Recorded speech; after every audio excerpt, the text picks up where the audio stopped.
بسم اللہ الرحمن الرحیم، السلام علیکم۔ امید ہے آپ لوگ خیریت سے ہوں گے۔ آج ایون فیلڈ اور العزیزیہ کے حوالے سے بہت اہم معاملات ہائی کورٹ میں اور اس سے پہلے توشہ خانہ کے لیے جج بشیر جو ہے ان کی عدالت کے اندر معاملات ہوئے۔ نواز شریف صاحب اسلام آباد میں ہیں، اسلام آباد کے اندر ان کی یہ پیشیاں ہوئیں اور ان کو آج کے دن میں 3 ریلیف ملے ہیں۔ اس کے اوپر بہت بات ہو رہی ہے کہ یہ 3 ریلیف کیوں ملے ہیں۔ ایک ان کو توشہ خانہ کے اندر جو ہے کیس کے اندر وہ دائمی وارنٹ ملے ہیں ضمانت کے، اور دوسرا ان کو جو ہے وہ 26 اکتوبر تک کی ان کو بیل ملی ہے، ضمانت ملی ہے، حفاظتی ضمانت میں توسیع ہوئی ہے، اور تیسری جو ہے وہ آج لاہور میں پنجاب کی جو نگران کابینہ ہے اس کی طرف سے ان کا جو کیس ہے اس کو ڈسمس کیا گیا یا اس کو معطل کیا گیا ان کی سزا کو۔ اب یہ تینوں چیزیں اس کے اوپر بہت شور و غوغا ہے جو ہم دیکھ رہے ہیں کہ اس کے اوپر بھی ہے، اور ٹھیک ہے اس کے اوپر یہ اعتراض کیا جا سکتا ہے کہ نواز شریف صاحب جو ہیں ان کو تھوڑا یعنی جس طرح سے وہ کورٹ میں آئے اور کورٹ میں آ کے پھر انہوں نے جس طرح سے جو ہے وہ اسلام آباد ایئرپورٹ پہ اترے، وہاں پہ ان کو جس طرح سے ریلیف ملا اور جس طرح سے ان کے ساتھ یعنی وہاں پہ پہنچ گئے لوگ اور عدالت کا عملہ اور وغیرہ وغیرہ، یہ سب چیزیں جو ہیں ان کے اوپر اعتراضات کیے جا رہے ہیں، لیکن اس کیس کو پیورلی میرٹ کے اوپر دیکھنا پڑے گا۔ اگر آپ یہ ریلیف ہے تو کیا یہ واقعی یہ بلینکٹ ریلیف ہے جس طرح سے پی ٹی آئی جو ہے وہ پرچار کریے؟ یہ ایک بڑا سوال ہے اور اس کے اوپر بہت سارے لوگ جو ہیں وہ بات کر رہے ہیں۔ تو میں اس کا تھوڑا سا اس لیے آپ کو بیک گراؤنڈ بتانا چاہتی ہوں۔ ایک تو العزیزیہ ریفرنس جو ہے اس کے اندر جو ایون فیلڈ، یہ دونوں معاملات جو تھے اس کے اندر مریم نواز کی سیم ان کے اوپر الزامات تھے جو کہ نواز شریف صاحب کے پہ تھے، اور مریم نواز کی سزا جو ہے اس کے اوپر ختم ہو چکی ہے، وہ اس میں بری ہو چکی ہیں، اسلام آباد ہائی کورٹ کے فیصلے کے اوپر ہی وہ بری ہوئی ہیں۔ تو یہ ایک امپورٹنٹ بات تھی، لیکن جو نواز شریف صاحب کو جس طرح سے گئے تھے 2019 میں وہ اس معاملے کے اوپر جو ہے ان کو 8 ہفتوں کے لیے بیرون ملک بھیجا گیا تھا، اور جو پی ٹی آئی بہت زیادہ اس کے اوپر ایک اعتراض کرتی ہے کہ وہ واپس نہ آئے، تو وہ واپس اس لیے نہ آئے کہ پی ٹی آئی نے کبھی یہ کہا ہی نہیں عدالت سے کہ ان کو واپس بلایا جائے۔ یہ ایک فیکٹ ہے کہ یہ ایک عدالتی جو معاملہ ہے وہ اپنی جگہ پہ تھا، اور دوسری طرف جو ہے وہ ایک سیاسی معاملہ ہے وہ اور طرح سے تھا۔ سوشل میڈیا پہ تحریک انصاف اس معاملے کو اور طرح سے لے کے چلتی رہی، اور عدالتوں کے اندر اس معاملے کو اور طرح سے لے کے چلتی رہی۔ میری بہت سارے آج قانون دانوں سے اور جتنے بھی ہمارے کورٹ رپورٹرز ہیں یا جو کور کر رہے ہیں ان میں سے کچھ لوگوں کو میں نے سنا، اور اس کی بنیاد کے اوپر اگر میں اس نتیجے پہ ہم پہنچتے ہیں کہ آج کا جو فیصلہ ہے اس سے قطع نظر جو نواز شریف صاحب کا واپس نہ آنا ہے اس میں سب سے بڑی قصوروار پاکستان تحریک انصاف کی حکومت تھی۔ یعنی اگر وہ چاہتے اس کیس کے اندر نواز شریف صاحب کو بلانا تو وہ ان کو بلا سکتے تھے۔ ان کے پاس ان سے یہ پوچھا بھی عدالت نے کہ ان کو ان کی سزا جب معطل کی گئی تو ان سے پوچھا بھی گیا، یعنی یہ سزا اس کیس کے اوپر پہلے معطل ہو چکی ہے۔ اس میں عامر فاروق صاحب تھے، اطہر بن اللہ صاحب تھے اسلام آباد ہائی کورٹ کے اندر، اور انہوں نے ان سے پوچھا کہ آپ اس طرح کیجئے کہ آپ ہمیں کیا آپ کو کوئی اعتراض ہے کہ وہ واپس نہیں آ رہے، تو اس پہ انہوں نے کوئی جواب نہیں دیا تھا۔ یہ بھی آپ کو دلچسپ بات بتائیں کہ نواز شریف صاحب جو ہیں ان کی جس کیس کے اندر ان کے اوپر سزا ہے یا جس کے اوپر آج یہ کیمپین ہے کہ ان کو ریلیف دیا جا رہا ہے،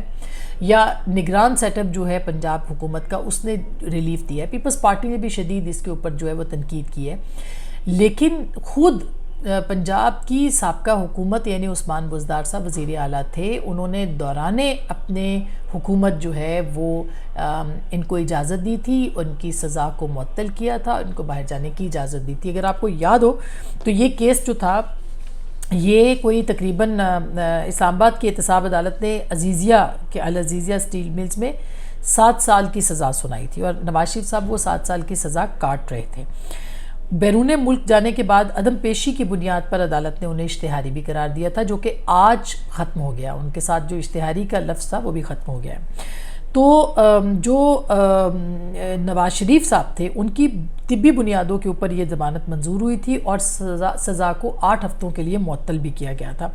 اور یہ جو سزا معطل کی گئی تھی اس میں عامر فاروق بھی شامل تھے اور جسٹس اطہر بن اللہ، یہ 2 لوگ تھے جو کہ شامل کیے گئے تھے۔ بزدار حکومت کا اس میں یہ کردار تھا کہ عدالت نے اپنے فیصلے میں سابق وزیر اعظم کو جب علاج کے حوالے سے واضح کیا تھا کہ اگر ضمانت میں توسیع کی ضرورت پڑی تو پنجاب حکومت سے دوبارہ درخواست کی جا سکتی ہے، صوبائی حکومت اس فیصلے پر مجاز ہوگی، یہ عدالت نے کہا تھا، یہ عدالت نے اپنے حکم نامے میں لکھا تھا کہ اگر اس پر فیصلہ کرنا ہے تو صوبائی حکومت فیصلہ کرے کہ ان کے اوپر کیا کرنا ہے، تاہم اگر نواز شریف چاہیں گے تو وہ عدالت سے رجوع کر لیں گے۔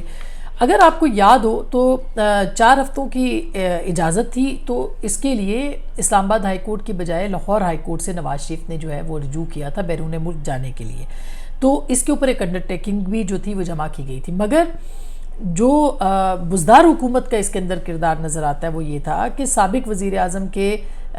جو توسیع سے متعلق پنجاب حکومت کو درخواست دی گئی تھی کہ آپ اس کو، ان کی جو بیرون ملک قیام ہے اس کو توسیع کر دیں، اسے انہوں نے بغیر سنے مسترد کر دیا تھا۔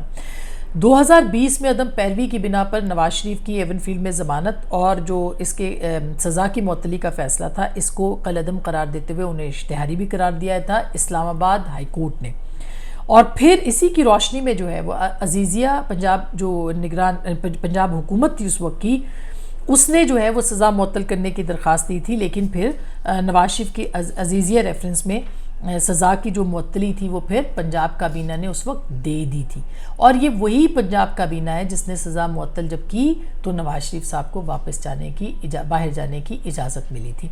اس کے بعد کبھی مڑ کے پاکستان تحریک انصاف نے یا پنجاب حکومت نے یہ عدالت سے رجوع نہیں کیا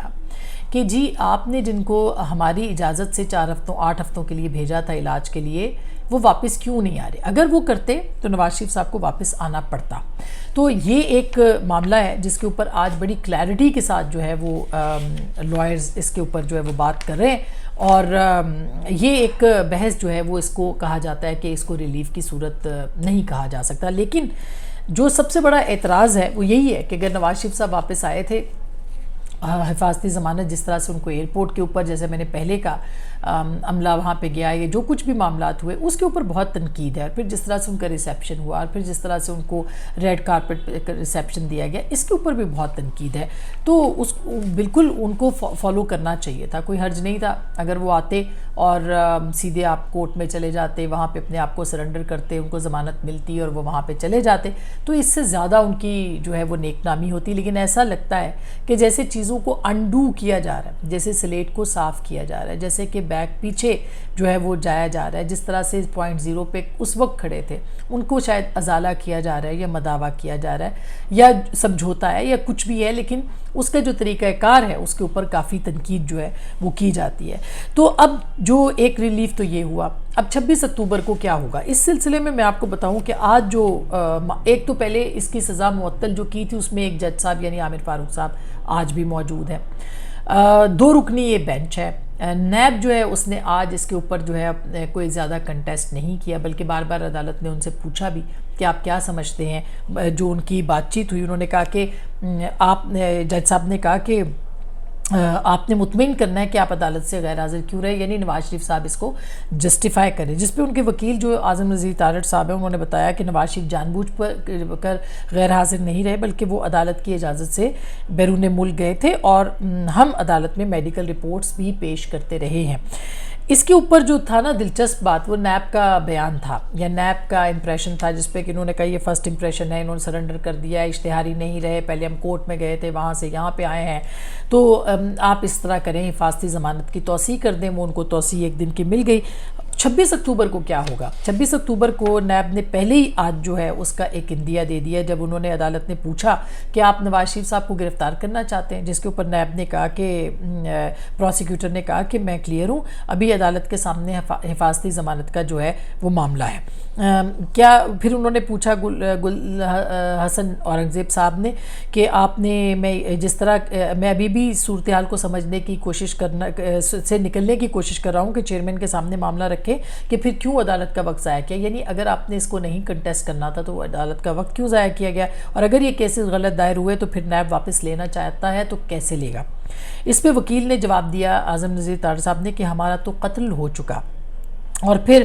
نیب جو ہے وہ آئندہ سماعت تک واضح پوزیشن سے متعلق جو ہے وہ بتائے۔ یہ بھی عدالت نے کہا، دوبارہ پوچھ رہے ہیں کہ گرفتار کرنا چاہتے ہیں، جس پہ انہوں نے کہا گرفتاری نہیں چاہیے۔ عدالت نے استفسار کیا کہ نواز شریف کی ضمانت میں توسیع پر کوئی اعتراض نہیں ہے، اور اب 26 اکتوبر تک توسیع کرتے ہیں اور اپنے کلائنٹ کو ہمیں کہیں کہ کم لوگوں کو لایا کریں۔ انہوں نے نواز شریف صاحب کو آج جو ہجوم دیکھا اس کے اوپر کہا عدالت نے نواز شریف کی اپیلیں بحال کرنے کی درخواست پر نیب کو جو ہے وہ نوٹس بھی جاری کر دیا۔ اب 26 اکتوبر کو جو اہم بات ہوگی وہ یہ بات ہوگی کہ کیا نیب اس کیس کو پرسو کرنا چاہتا ہے، کیا نیب اس کیس کو واپس لینا چاہتا ہے، لے گا، کیا نیب جو ہے وہ اس کو مزید کنٹیسٹ نہیں کرے گا، یہ ایک بہت اہم معاملہ ہوگا۔ دوسری طرف خود عدالت نے چونکہ اسی سزا کو پہلے معطل کیا ہے اور پھر اس کے بعد دوبارہ سے یہ بحال ہوئی، اس میں عدم موجودگی کی وجہ سے اشتہاری قرار پائے تھے، جو تھے وہ عدم موجودگی کی وجہ سے جو ہے وہ معاملات زیادہ بگڑے تھے، تو ہو سکتا ہے کہ عدالت کہے کہ مریم نواز کا بھی معاملہ سامنے ہے، یہ معاملہ بھی ہے، اور چونکہ یہی عدالت پہلے بھی سزا معطل کر چکی ہے لہٰذا ان کو ریلیف مل جائے، تو امکانات اس بات کے بہت زیادہ ہیں کہ 26 اکتوبر کو ہی نواز شریف کو جو ہے وہ ریلیف مل جائے، مگر وہی بات ہے کہ چونکہ ایک پرسیپشن کا معاملہ زیادہ امپورٹنٹ ہوتا ہے، اس میں کہیں ایسا نہیں لگتا کہ نواز شریف کے ساتھ جو کیسز تھے وہ بڑے یعنی وہ سیاسی انتقام پر نہیں بنائے گئے تھے، یا یہ معاملات اپنی جگہ پہ بہت الگ ہیں، مگر جس طریقے سے اس کو لیا گیا ہے یا پرسیپشن بلڈ اپ ہو گئی ہے، میرا خیال ہے وہ زیادہ پی ایم ایل این کے لیے مسئلہ اس وقت جو ہے وہ ہے۔ دوسری جانب جب میں اگر آپ کو اپنے اس کے اوپر تبصرہ کرنا چاہوں تو میرے نزدیک تو میں 5 سال پہلے جج بشیر کی عدالت تھی اور سزا تھی، اور اس کے بعد دوسری سزائیں تھیں، اور نواز شریف صاحب جس طرح سے عدالتوں میں آتے تھے، جس طرح سے وہ پیش ہوتے تھے، مجھے ایسے لگتا ہے کہ جیسے پورا معاملہ جو ہے وہ گھوم گیا ہے۔ اور میں نے ایک کالم بھی اس پہ لکھا تھا کہ نواز شریف صاحب جو ہیں جب جیل میں تھے تو انہوں نے کچھ اپنی شرائط جو تھی وہ اسٹیبلشمنٹ کے سامنے رکھی تھی، اور اس میں انہوں نے یہ کہا تھا کہ ان چیزوں کو جو میری ذرائع نے مجھے کنفرم کیا تھا، اور میں نے اس کے اوپر لکھا بھی تھا، میں آپ کے ساتھ وہ اپنا کالم بھی شیئر کر سکتی ہوں، کہ یہ چیزیں جو ہے وہ جو ان کے ساتھ زیادتی ہوئی ہے اس کا ازالہ کیا جائے، اس کو انڈو کیا جائے۔ تو ایسے لگتا ہے کہ وہ اسی موڈ پہ جو ہے وہ چیزیں چلی گئی ہیں اور انڈو ہو رہی ہیں۔ اب جب انڈو ہوں گی تو یہ کیسز اگر ختم ہوتے ہیں تو اب اس میں مگر ایک اور بہت اہم مسئلہ ہے، وہ تاحیات نااہلی کا مسئلہ ہے۔ وہ کیس جو ہے جو کہ گورنمنٹ کہتی رہی، اور ابھی اس وقت بھی پی ایم ایل این کی پوزیشن ہے کہ چونکہ سزا 5 سال کے لیے تھی اور وہ قانون بن گیا تھا تو وہ سزا اپنی مکمل کر چکے، لہٰذا نااہلی ختم ہو گئی۔ اس کے باوجود یہ معاملہ ان کے سامنے آ سکتا ہے کہ وہ تاحیات نااہلی کے لیے ان کو کورٹ سے رجوع کرنا پڑے۔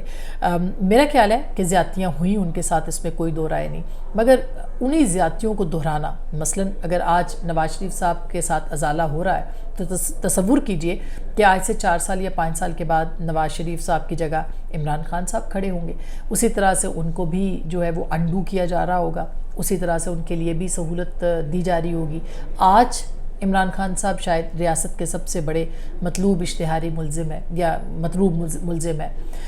کل ان پہ فرد جرم عائد ہو گئی ہے، سائفر کے اندر ان کے اندر دہشت گردی کے ان کے اوپر کیسز ہیں، دیگر معاملات ہیں، لیکن آج سے 5 سال کے بعد کیا ہوگا جب وقت بدلے گا، جب میز کے دوسری طرف کوئی اور بیٹھا ہوگا، جب اسی طرح کے معاملات ہوں گے، تو ہو سکتا ہے کہ عمران خان صاحب اس طرح سے آج سرخرو ہو رہے ہوں جس طرح سے آج نواز شریف صاحب سرخرو ہو رہے ہیں۔ تو میرا خیال ہے کہ ہم جو چیزوں کو اگر اس طرح سے دیکھیں تو میں تو 5 سال کو ابھی پچھلے 5 سال کو آج کے دن کے ساتھ ریلیٹ کر سکتی ہوں، کیا آج کے دن کو اگلے 5 سال کے ساتھ بھی ہم ریلیٹ کریں گے؟ یہ جو سرکل ہے، یہ جو دائرے کا سفر ہے، اس کے اوپر بھی میں نے ایک کالم لکھا تھا، اور یہ دائروں میں اندر جو گھومنا ہمارا ہے یہ ختم نہیں ہوگا، یہ اسی طرح سے چلتا رہے گا۔ سوال تو یہ ہے کہ اگر وہ سزائیں غلط تھیں تو اس وقت ان کے وہ عدالتوں نے وہ فیصلے کیوں دیے، اور اگر آج یہ سزائیں انڈو ہو رہی ہیں تو اس وقت عدالتیں جو ہیں وہ کہاں پہ کھڑی ہیں؟ سوال تو یہ بھی ہے کہ اسٹیبلشمنٹ اس وقت کیا کھیل کھیل رہی تھی، اس وقت کیا کھیل ہے؟ یہ بھی سوال پوچھا جائے گا کہ کل وہ جو تھے ان کے ساتھ اگر زیادتی تھی تو آج کس کے ساتھ زیادتی ہے؟ تو بہت سارے سوالات ہیں اس معاملے کے اوپر، لیکن ایسے لگتا ہے کہ وقت کا پہیہ گھوم گیا ہے، اور اب منظر بدل گیا ہے، اب کردار بدل گئے ہیں، اب اسٹیج بدل گیا ہے۔ نہیں بدلے تو وہ مقتدر نہیں بدلے تو شاید ان کا کوئی نیا جو بھی جس طرح کی بھی صورتحال ہے اس صورتحال میں ان کا اپنا انداز جو ہے وہ نہیں بدلا۔ تو یہی آپ کے ساتھ گزارش کرنی تھی۔ اپنا بہت خیال رکھیے گا، اللہ نگہبان۔